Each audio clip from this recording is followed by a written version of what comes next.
In the realm of Roman warfare, there were no set rules for the handling of deceased soldiers.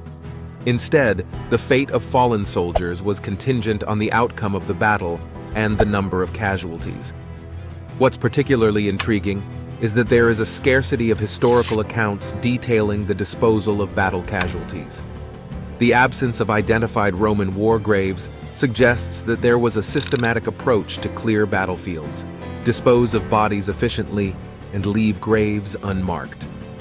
One of the most explicit guidelines for the treatment of the deceased soldiers can be found in a handbook for generals from the mid-1st century AD. It emphasized the importance of burying the dead promptly, regardless of victory or defeat. This act was seen as a mark of piety and reverence towards the fallen, as well as a crucial example for the living. The idea was that if the dead weren't accorded a proper burial, it would demotivate the surviving soldiers, who feared a similar fate. Julius Caesar himself exemplified this dedication to the fallen. After the Battle of Bibracte, he postponed pursuing the enemy for 3 days to tend to the wounded and ensure the dead were given a respectful burial. The term burial here likely involved cremation, followed by the burial of the ashes. Cremation had gained popularity in Rome, initially as a means to prevent the exhumation of military bodies by enemies. However, it's essential to consider the practicality of mass cremation, especially on a large scale, which could be labor and resource intensive. When the number of casualties was low, there might have been efforts to identify the deceased and treat them individually. But in general, surviving soldiers would be tasked with collecting the bodies, stripping them of weapons and armor, and then collectively disposing of them through cremation or interment. These cremated remains or interred corpses would then be placed in mass graves on or near the battlefield. In cases of defeat or difficult terrain, this process might not have been feasible, leading to some Roman soldiers being left unburied. What remains unclear is whether and how the locations of these battle sites were recorded. In the short term, people might visit these sites to witness the aftermath of the carnage, as Emperor Vitellius did 40 days after the Battle of Bedriacum. Battlefield sites, especially those associated with significant victories or defeats, could hold powerful emotional resonance for years.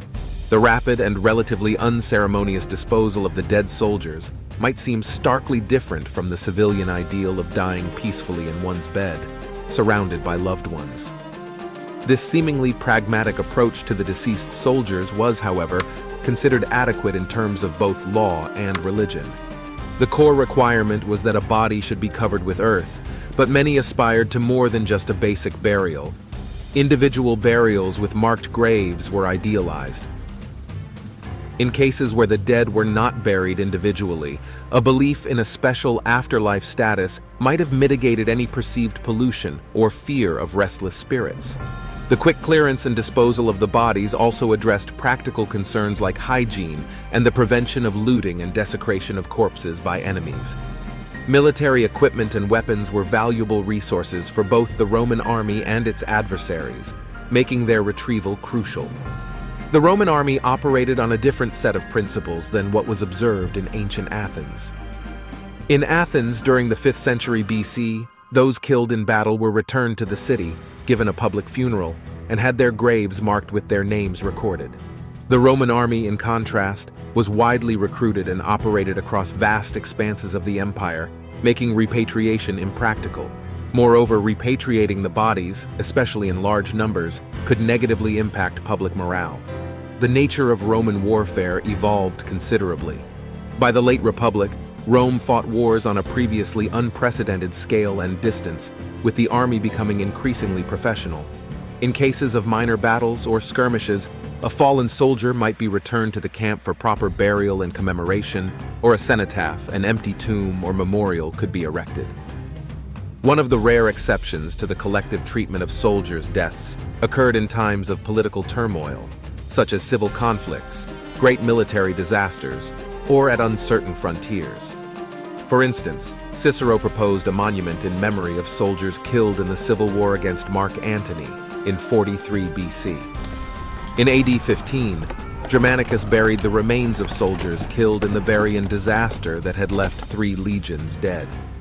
Fragments of evidence also indicate a stone altar in Adamclisi, Romania, inscribed with the names of soldiers killed on campaign in Dacia, either under Domitian or Trajan. In these cases, the deaths of soldiers were manipulated to serve political ends, justifying or avenging significant losses. The battlefield was far from the glorified image often portrayed. In reality, it was a scene of chaos and brutality. Battles were fought at close quarters, with men engaging in hand-to-hand combat, resulting in gruesome wounds and dismemberment. The field would be strewn with dismembered bodies and corpses, impeding movement and filling trenches and ramparts. After the battle, the grim reality of warfare was laid bare. The aftermath of a Roman victory highlighted the might of Rome and the futility of opposing it, with the devastation and the sheer number of enemy dead serving as powerful reminders. In cases where Romans suffered losses, the descriptions grew even more poignant. For example, the aftermath of the Battle of Cannae in 216 BC depicted the despair, confusion, and suffering of the vanquished Romans as the victorious enemy surveyed the field. In defeat, death in battle was far from the romanticized image of glory. The ambiguity of Roman soldiers remaining unburied heightened the sense of horror. The failure to bury the dead soldiers was not merely a matter of practicality, but also had deep political and moral implications. In literature, the sight of rotting corpses was often employed to evoke strong emotions. These bodies became politicized, and the neglect of Romans to bury their own was incorporated into a moral commentary. The poet Lucan, in the 1st century AD, contrasted the behavior of Julius Caesar with that of Rome's greatest enemy, Hannibal, after the Battle of Pharsalus in 48 BC.